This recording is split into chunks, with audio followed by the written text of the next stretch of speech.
More bad news on the economic front. The Dow Jones closed to its lowest level in 10 years. The TSX had the biggest one-day plunge since Black Friday in 1987. The housing foreclosure rate jumped another 5% this month.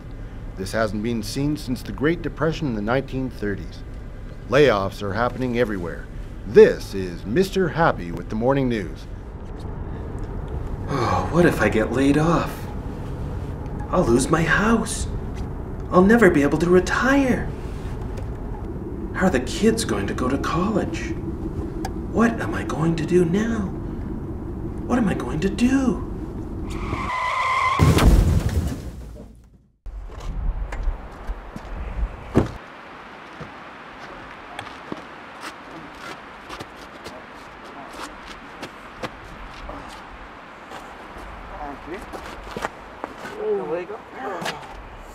Now this is not a happy video, but when you talk about injuries and fatalities, they are never happy occasions. And lately, the way the economic situation has been going and the layoffs that have happened and the talks of more layoffs, it can be very hard to focus on your safety.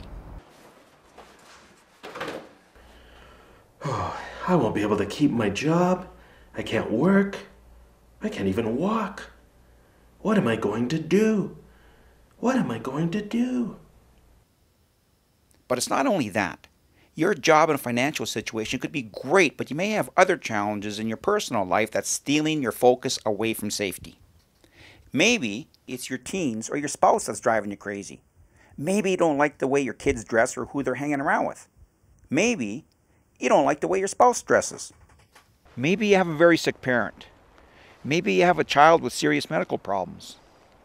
Maybe you have problems at work. Maybe you have problems at home. Mike was distracted with his problems, and because of that, he was involved in a motor vehicle collision. Injuries don't care if you're losing your home. Injuries don't care if your pension is at risk, and they don't care if you have a family member who's sick. In 25 years working as a firefighter and paramedic, I've attended a lot of people who said, well, they said their lives were going fantastic. That was until they were injured, and now things were going to change.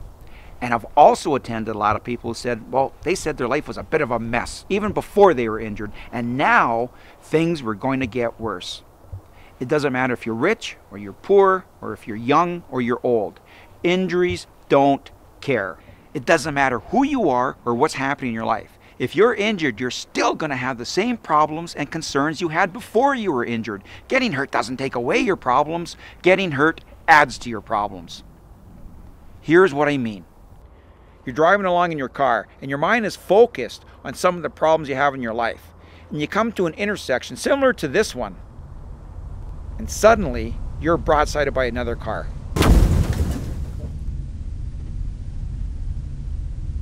Can you hear me?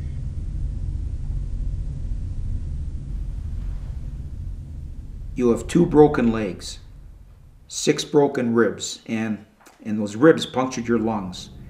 You also have a lacerated liver. You're bleeding to death internally. Can you hear me?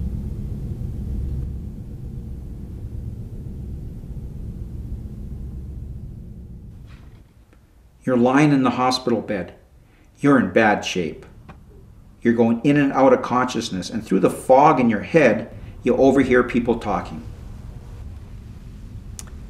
It's not looking good. Someone should phone the family. So here you are after the collision. So here's a few questions for you. How important is the thought of losing your job right now? How important is it that your retirement fund is only worth 50% from what it was worth last year at this time? How important is it that you may be losing your home? Don't get me wrong, these are important concerns, but right now you have other concerns like if you're going to live or if you're going to die, or if your children are going to have a mom or a dad this time tomorrow. These are important concerns. But you survive. Now, besides the pain and suffering and the financial problems you're going to have because you're unable to work because of your injuries, you have another problem. You're going to court. You see, you're the one who ran the red light. You caused the other car to broadside you. They didn't have a chance to stop. And the 6-year-old girl in the other vehicle, well, she wasn't quite as lucky as you.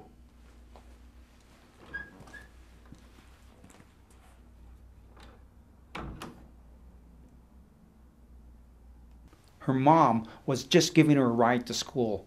You caused a crash that killed her. You dragged that poor little girl and her entire family into your problems, and they didn't do anything to deserve that. It doesn't matter how good or how bad things are going in your life. A serious injury will always make things worse. Take whatever bad situation you may find yourself in and add in one or more of the following. You're in constant pain because of your injuries.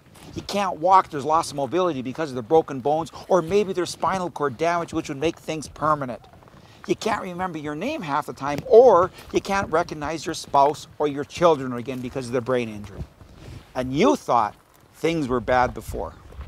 When you notice your mind is starting to wander, when you notice you're thinking about other things instead of the task at hand, you have to make an effort to reel your thoughts back onto the job that you're doing. You have to reel your thoughts back onto your safety.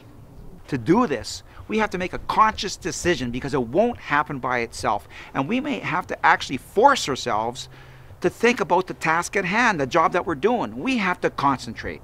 Now, I don't know who first said this, but it's one of the best definitions of the word concentration I've ever heard, and here it is. Concentration. Wherever you are, be there. And that means being there not only physically, but mentally also. No matter what's happening in our lives, we still have to wear personal protective equipment. We still have to concentrate on our driving. And we use handrails when we're going up and down stairs.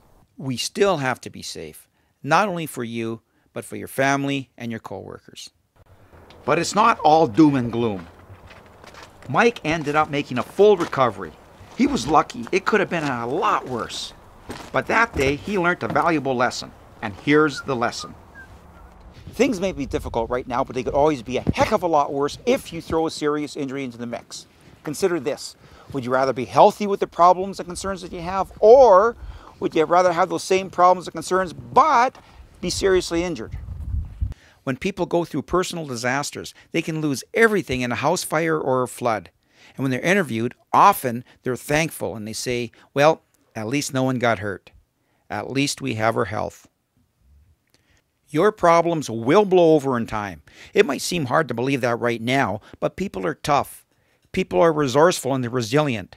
People outlast their problems and they get on with their lives. Your problems will blow over in time, but the results of an injury, that can last you a lifetime. And one more thing.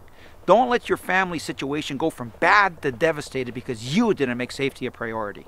And you can do this by concentrating on your safety, no matter what job you're doing or what's happening in your life.